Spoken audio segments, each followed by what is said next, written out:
बोलिए भगवान श्री राम की, भगवान श्री राम की। मैं विशेष आग्रह करूंगा अपने युवाओं से जो पीछे बैठे हुए मोबाइल चला रहे हैं, कृपया 5 मिनट मेरी बात सुन लीजिए। आप युवा हैं, युवा का अगर हम उल्टा करें तो वायु बनता है, वायु। आपके अंदर वो गुण है जो प्रकृति को भी बदल देता है। मैं कहना चाहूंगा मित्रों, सबसे पहले आज के कार्यक्रम की विशिष्ट अतिथि आदरणीय बहन रेखा गुप्ता जी, इस कार्यक्रम को संचालित और संचालन कराने वाले आदरणीय राजेश गुप्ता जी को, सम्मानित मंच, अति सम्मानित सदन। बहुत सारी बात इस राजनीतिक मंच से हो रही है और हो सकता है कि चाटुकारिता की पराकाष्ठा भी पार हो गई हो। मेरी बात अगर किसी को बुरी लगे तो मुझसे व्यक्तिगत रूप से मिल सकता है। हम संगठन के व्यक्ति हैं, हम हिंदू राष्ट्र निर्माण करने वाले व्यक्ति हैं। आपसे एक प्रश्न मैं पूछता हूं, मेरे बड़े भाई मनोज जी पूछ रहे थे कि टिकट कैसे मिलता है, तो मैं बताना चाहता हूं जिसकी जितनी हिस्सेदारी उसकी उतनी उसकी भागीदारी।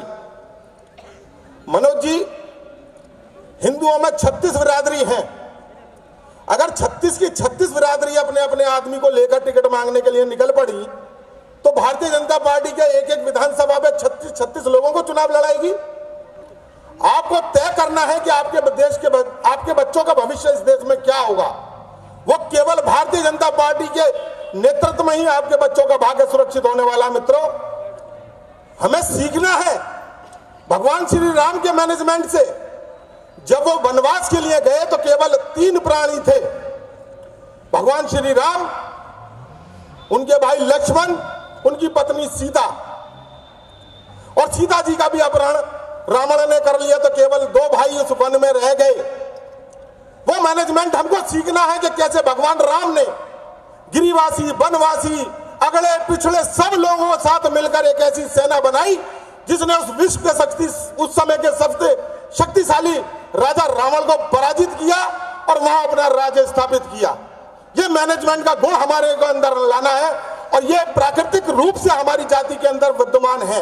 क्योंकि हम भगवान राम के वंशज हैं, हमें फक्र होना चाहिए कि हम भगवान राम के वंशज हैं, हम महाराज अग्रसेन के वंशज हैं, हम इस गुप्त काल, जिसको भारत का स्वर्णिम काल कहा जाता है, उस गुप्त काल के राजाओं के वंशज हैं। हमने इस देश पर सदा शासन किया, लेकिन पराकाष्ठा ये रही कि हम धीरे धीरे राजनीति से दूर होते चले गए। पहले तलवार के जोर पर हम राज स्थापित करते थे, लेकिन आज मित्रों, नियत बुद्धि की गिनती नहीं, सिरों की गिनती होती है, सिरों की गिनती होती है। और जब हम वोट डालने जाते हैं तो देखते हैं कि हमारे समाज की वोट ना तो बढ़ रही है और निरंतर उसकी संख्या घट रही है। यह भी चिंता का विषय है। हम मांग तो बहुत बड़ी बड़ी करते हैं, मंच से चीखते हैं, चिल्लाते हैं, और मेरा पूरा समर्थन भाई राजेश गुप्ता जी को है कि उनका अधिकार है कि वो इस पर टिकट मांगे। और पार्टी को भी विचार हर प्रकार से करना चाहिए कि राजेश गुप्ता जैसे योग्य व्यक्ति को यह टिकट दिया जाए जिससे समाज की भागीदारी यहां हो। लेकिन इसका मतलब यह नहीं है कि हम विद्रोह की बात करें। ये नोटा, ये पोटा, ये सोटा, ये मानिए समाज के वो लोग हैं जो हिंदू समाज को बांटने के लिए तरह तरह के प्रपंच कर रहे हैं। मित्रों, आने वाला समय देखना पड़ेगा जब राष्ट्र विरोधी ताकतें एक विशेष दल के माध्यम से एकत्रित हो रही हैं और हम जाति और विजातियों में बंटे जा रहे हैं।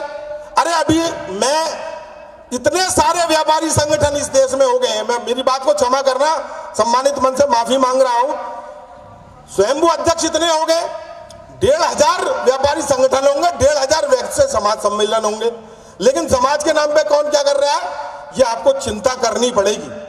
आपको अपने समाज को जागृत करना है, ये बहुत अत्यंत आवश्यक है। लेकिन मित्रों, अपना राष्ट्र धर्म भी निभाना है। ये मैनेजमेंट का गुण हमारे अंदर है। उसका एक उदाहरण मैं देता हूं। मंच उस बात का समर्थन करेगा, सदन उस बात का समर्थन करेगा। जब कोई एक बस सरकार चलाती है तो वो घाटा आता है, आता नहीं आता। सरकार कहती है घाटे में चल रहा है ये रोड, लेकिन उसी रोड पर एक लाला का बेटा जब उस पर परमिट लेके बस चलाता है तो वो 1 साल में 1 की 2 कर देता है और 2 साल में 2 की 3 कर देता है। ये हमारा गुण है। हमें अपना गुण भी पहचानना पड़ेगा। हम निरंतर अपने जो हमारी योग्यताओं से विभक्त होते जा रहे हैं। बहुत से लोगों ने इतिहास पढ़ा हुआ, कहते हैं कि इस भारत का अंतिम राजा हिंदू शासक कौन था? कोई बताएगा? कोई हाथ उठाएगा? इस देश का अंतिम हिंदू शासक कौन था? इतिहास कहता है कि हिंदू शासक था पृथ्वीराज चौहान। ऐसे ही कहा जाता है, लेकिन यहां भी आपको संशोधन करना पड़ेगा।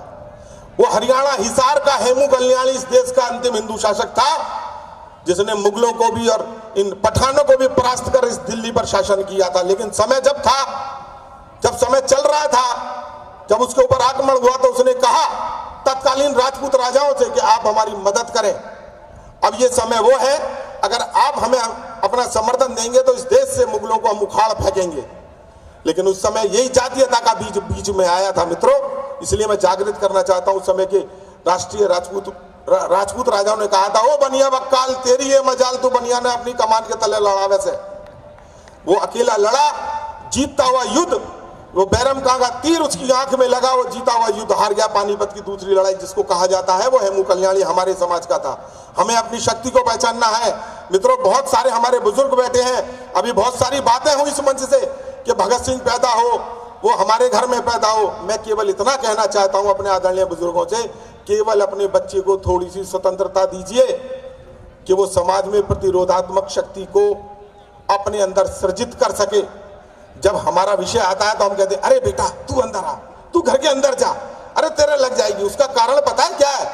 उसका कारण यह है कि आज स्थिति यह हो गई है कि जैसे मैं अपने ऊपर उदाहरण देता हूं, हम 7 भाई बहन हैं, तो माता पिता को चिंता नहीं थी, एक आध कोई राष्ट्र धर्म में अगर समर्पित हो भी जाएगा तो कोई बात नहीं, 6 और हैं।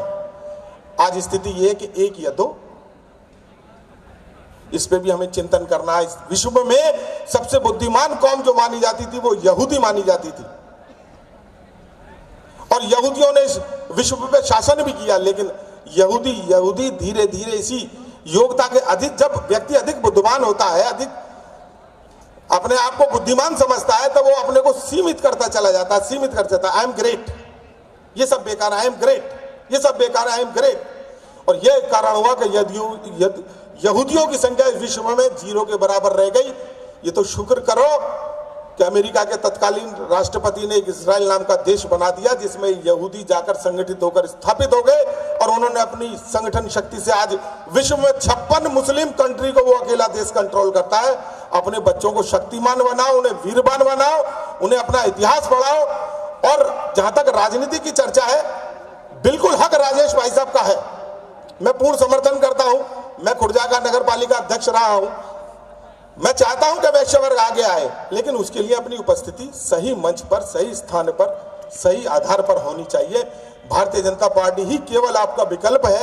अगर भारतीय जनता पार्टी विकल्प नहीं है तो क्यों मांग रहे हो भारतीय जनता पार्टी से टिकट? 150 पार्टी बैठी है ना, मांगो टिकट वहां से। आज जीतने का आधार केवल हिंदुत्व है, हिंदू है। और योगी जी जैसा कुशल शासक, मेरा सौभाग्य है कि हमने योगी जी का शासन देखा, मोदी जी का शासन देखा। और यह भी सौभाग्य है मुझे मित्रों कि मैंने इस राम मंदिर निर्माण में भी अपना सहयोग किया। मैं वो व्यक्ति हूं जो कार सेवा के हर चरण में गया।